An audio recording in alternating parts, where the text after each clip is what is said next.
arimo arava amaraso menshi kandi nuko umuntu apfa nyine iyo utinze kubona oya humura mani nta gupfa mani bro reka bazane nuze bazamuye ino modoka kuryamye hariya bakuraza kumera neza sibyo barayikura dore bagiye kwizana mu kanya gatira aba yahageze.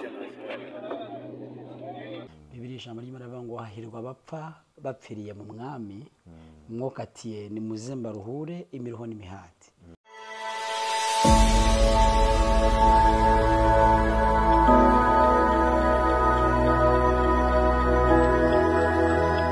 Ibihe byiza kuri wakoze subscribe kuri DNI Ministries televiziyo imwe rukumbi kugezaho amakuru meza, ariko uno munsi dufite amakuru atari meza.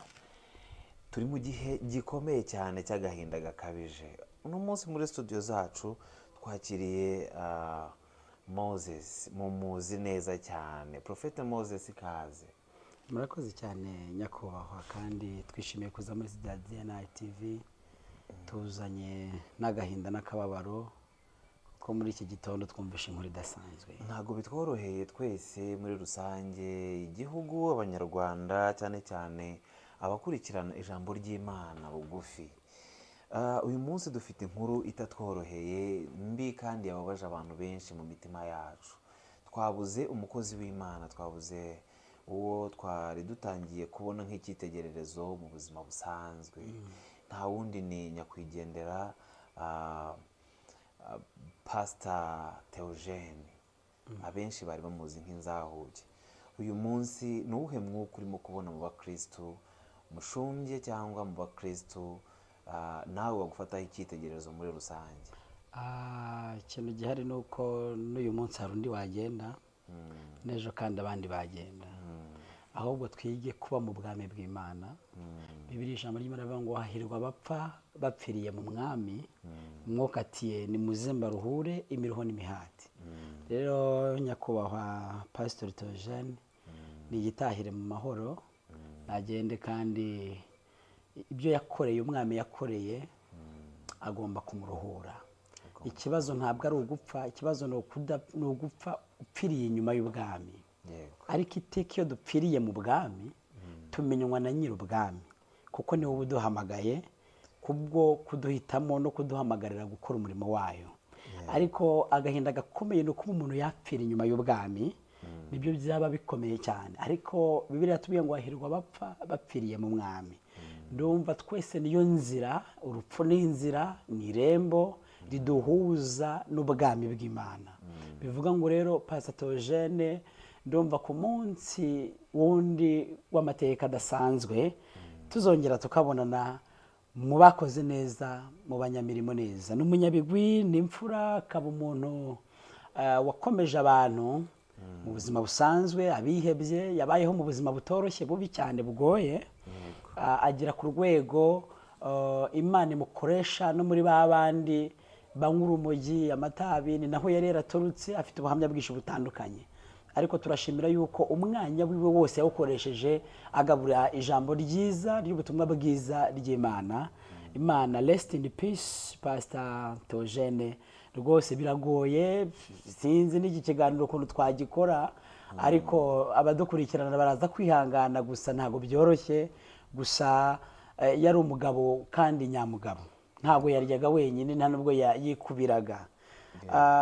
Dufite abantu bikubira, ntabwo yikubiraga, yageragezaga gusangira na babandi yavuyemo, yageragezaga kumanuka muri babandi Imana yamuvanyemo agasubirayo. Dufite abantu bazamuka bakibarirwa aho bavuye, ariko we yasubiraga hahandi hasi. Hano harimo ijambo rikomeye cyane, nuzamuka ntuzibagirwa aho wavuye, kuko aho wavuye hari igihe wazamanuka na babandi bari kuzamuka, bikaba ngombwa yuko rero nawo basabiriza. Ariko we yajyaga afata umwanya akamanuka na hahandi hasi yavuye, bagasangira, bagakora fete, akabasangiza umunsi mukuru. Byari ibintu, byari ubutumwa bwiza bw'imirimo yakoze n'ubutumwa bwiza bwo kuvuga ijambo ry'Imana.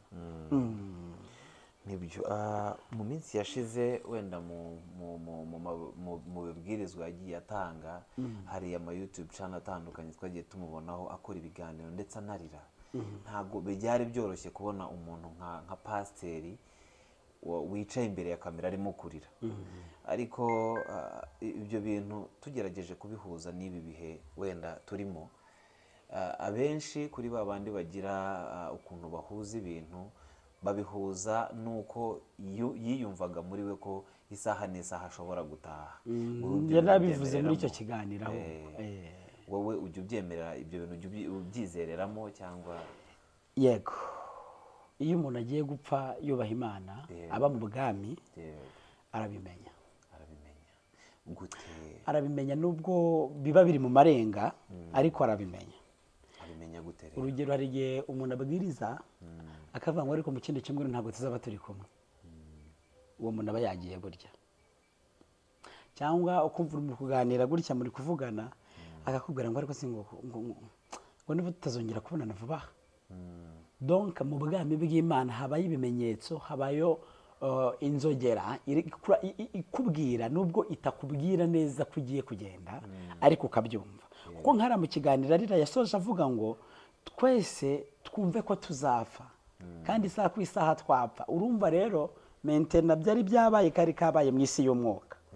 Mu isi y'umwuka hari ibimenyetso we yari afite bikomeye. Hari video arimo apfa, ari imodoka yamuguye hejuru, irahari badukurikira baraza kukabona karahari. Umuntu abajama nabo n'abana beza ndetse kandi yarabakundaga. Ati mani humura tugiye kureba ukuntu imodoka yakufaho. Undi aramubwira iyo modoka iraza ryari. Uzi jambo yavuze rikomeye, atarega nuko nguko umuntu apfa. Urumva iryo jambo rirakomeye. Umwe ari kumubwira ngo humura nta kiba, undi aramubwira ngo rega nuko nguko umuntu apfa. Urumva ko byari byabaye, we yari yarangije kubimenya yuko ari rwo rupfa ari ryo gari. Iyo dukorera Imana, iyo twubaha Imana, iyo turi kumwe n'Imana mu bumana in the kingdom, tumenya neza yuko tutameze neza cyangwa uyise atari wacu tugiye kuvamo.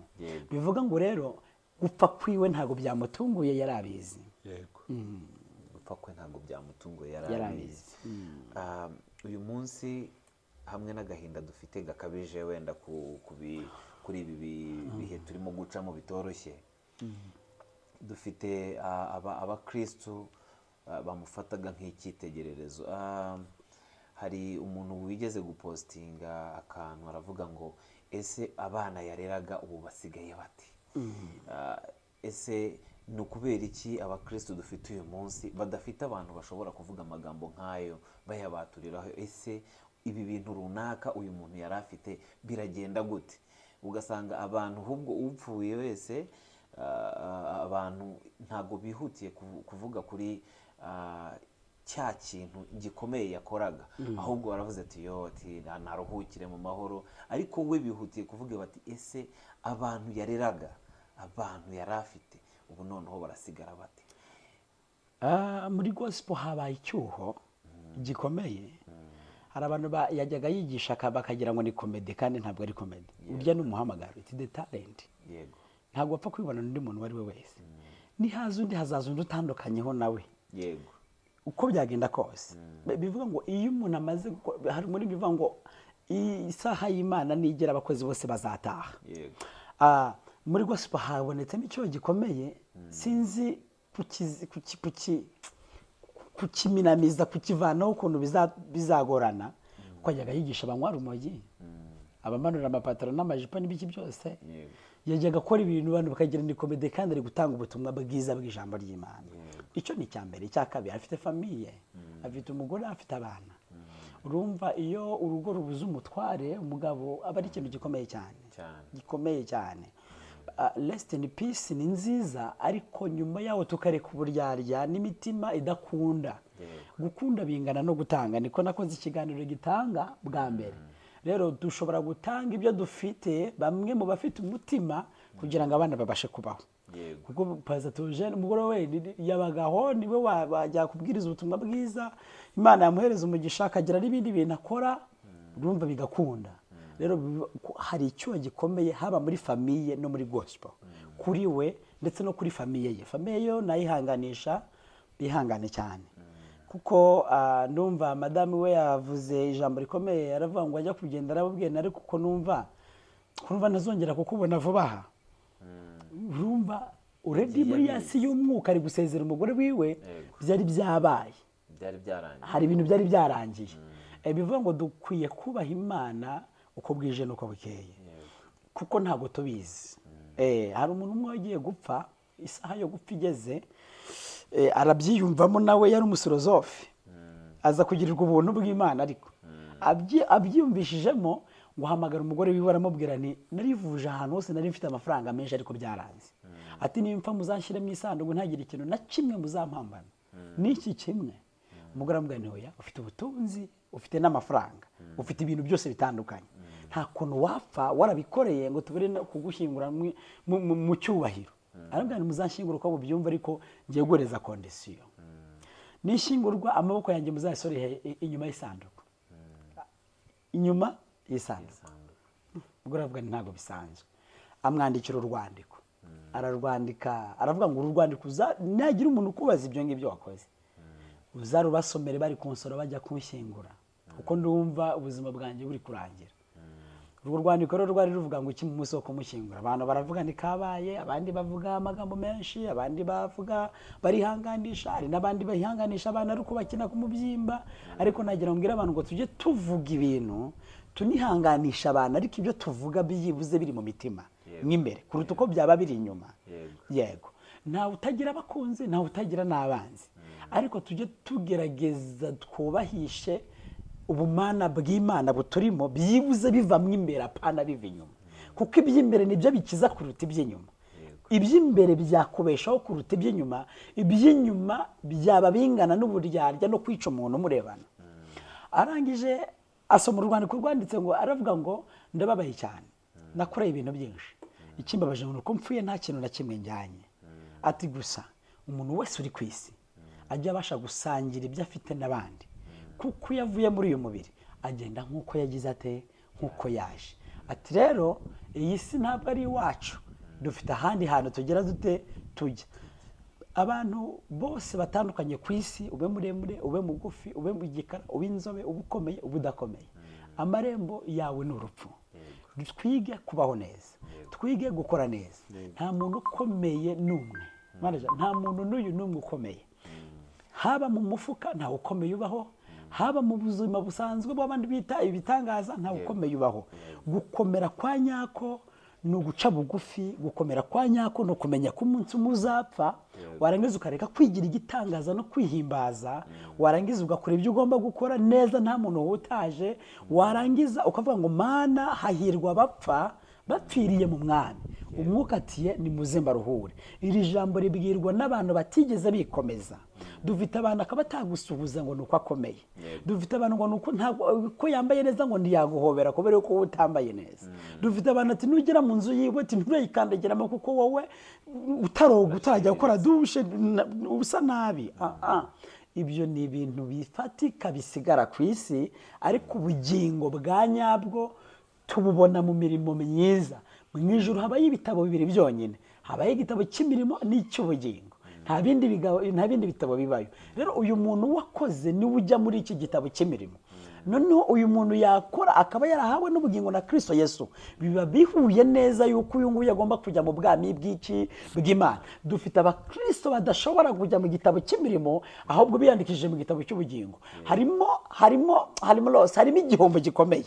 Icya mbere ni uko abahinduriye benshi gukiranuka, abakoze byinshi kuruta abandi, bazambikwa amakamba yaka inyenyeri, hazabayo amapeti, hazabayo intugu ziremereye rega, bitewe n'ibyo umuntu yagize ate yakoze. Bivuga ngo hari igihe uzisanga warakoze byose ariko nta mirimo wakoze, ugasanga muri urwo rwego. Nashishikariza abantu gukora cyane, dukorera abandi neza kandi tubavuga neza, tukanabavuganira aho batari, tukabareba neza. Niba ari umuntu wadushatseho impamvu tukamucira bugufi, ibyo bizatuma natwe Imana ku munsi mubi twibuka. Ndabyumva, ariko Profete, uyu munsi nubwo wenda turi mu gahinda gakabije nk'aka ngaka, hari abandi bafite agahinda karenze aka ngaka. Yego. ndavuga umuryango we, ndavuga bariya bahungu be yakundaga kujya gusura za Nyabugogo na hehe. yego Uyu munsi bakeneye undi muntu wo kubahumuriza. Iyo witekereje mu itorero dufite uyu munsi, ubona dushobora kubona undi muntu ushobora kuza mu cyimbo cye ku buryo bana bakongera bakisanga ko babonye undi papa ugomba kubavuganira cyangwa kubaba hafi no kubagira inama nk'uko yabikoraga. biragoye kandi birashoboka, bizatinda ariko bizakunda, kuko iyo Imana iyihamagara irahamagara ikaguhereza inshingano ukazikora, ariko hari n'umunsi izo nshingano nyine nk'uko byagenze kuri nyakwigendera Theo byagenze, Imana ihita ikora challenge mu bandi ikavuga ngo ninde muntu waza kuziba icyuho. Barya abana bari batangiye kwiyumvamo ubutumwa bwiza, bari batangiye kwiyumvamo yuko nabo bakira ibikomere bagahinduka mu mutima. Bisobanuye rero ko biragoye ariko birashoboka. Yego kuko muri gospel dufite ikibazo cyo gukorera umurimo w'Imana ahantu hamwe.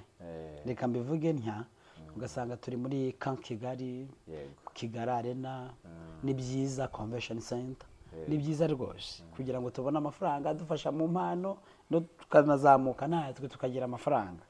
Ariko biragoye kuzabona mbonye yagiye Nyabugogo agashyira podium harya akaririmbira barya bariya, kandi hariya niho ubutumwa bwiza bwakabaye bukoreka.